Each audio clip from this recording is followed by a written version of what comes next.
Sufyan al-Thawri. Sufyan al-Thawri, il a dit une belle sagesse. Regardez les gens d'avant, comment ils ont vécu, qu'est-ce qu'ils disaient, qu'est-ce qu'ils pensaient de l'islam. Les grands savants d'avant, comment ils voyaient l'islam et comment ils voyaient la foi. Fahum yu'allimunana. C'est d'eux qu'on va apprendre notre religion. Et grâce à Allah, puis après grâce à eux, qu'on peut s'encadrer et savoir si on est dans le vrai chemin ou pas.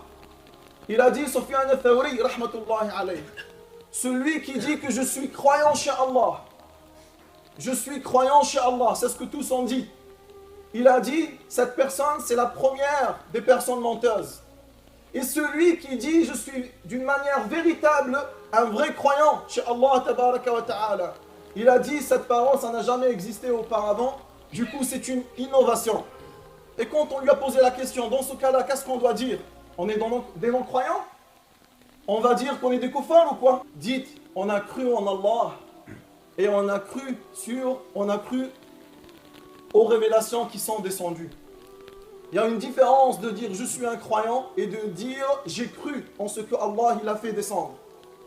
وقيل للحسن الحسن البصري رحمة الله عليه أمؤمن أنت. Et on a dit au Hassan al-Basri, le plus grand savant de l'époque des tabi'in, radiyallahu anhum wa rahmatullahi alayhim jami'a.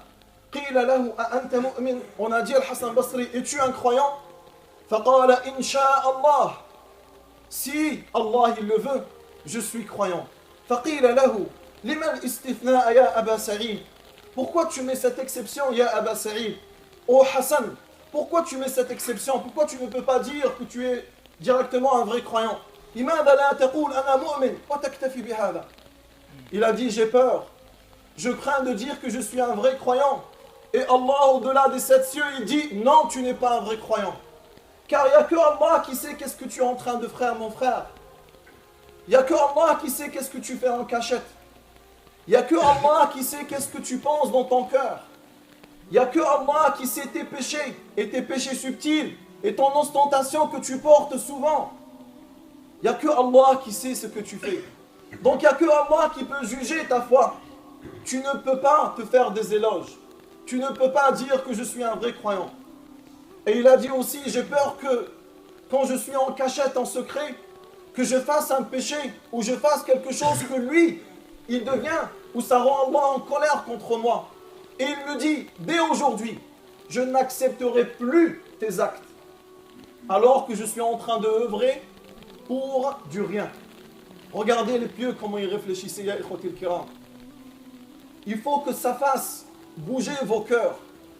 Il faut que vous méditiez. Il faut que vous vous dites, pourquoi eux ils étaient comme ça et moi, aujourd'hui, je suis comme ça.